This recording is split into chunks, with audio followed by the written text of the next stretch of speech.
أعوذ بالله من الشيطان الرجيم.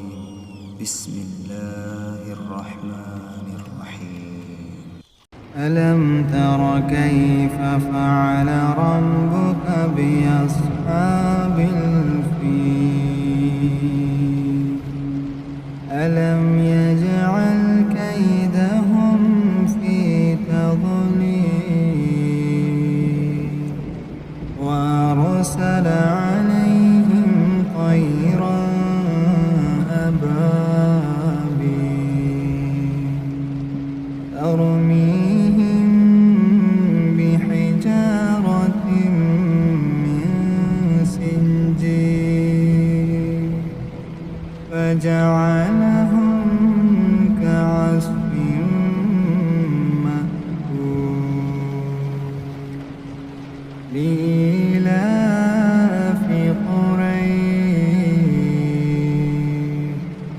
إيلافهم رحلة الشتاء والصيف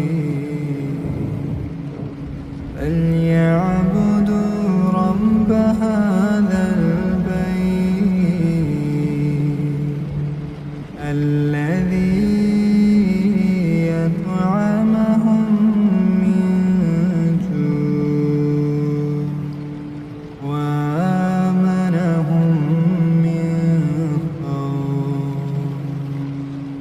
أرأيت الذي يكذب بالدين فذلك الذي يدعو اليتيم ولا يحض على طعام المسكين فويل للمصلين الذين هم عن صلاتهم ساهون الذين هم يراءون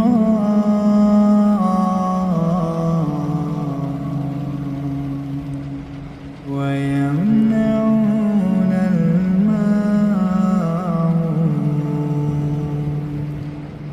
إنا أعطيناك الكوثر فصل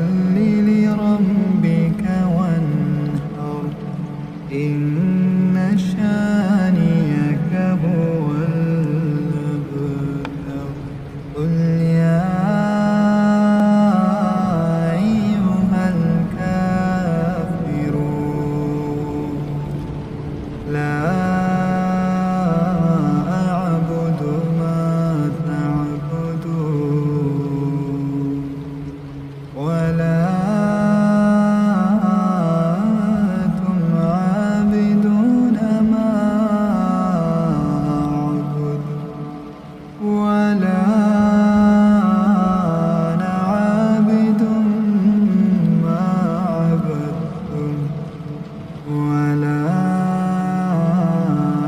أنتم عابدون ما أعبد لكم دينكم ولي دين إذا جاء نصر الله والفتح ورأيت الناس يدخلون في دين الله أفواجا فسبح بحمد ربك واستغفر إنه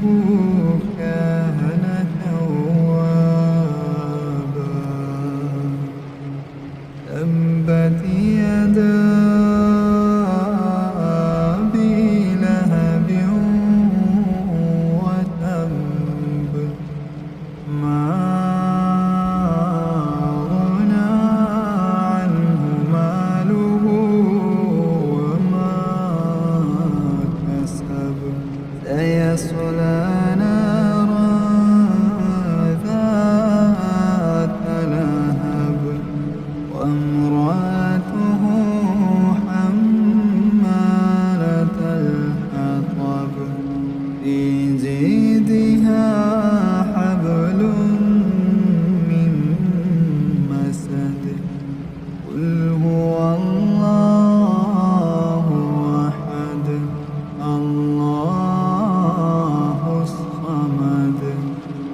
يلد ولم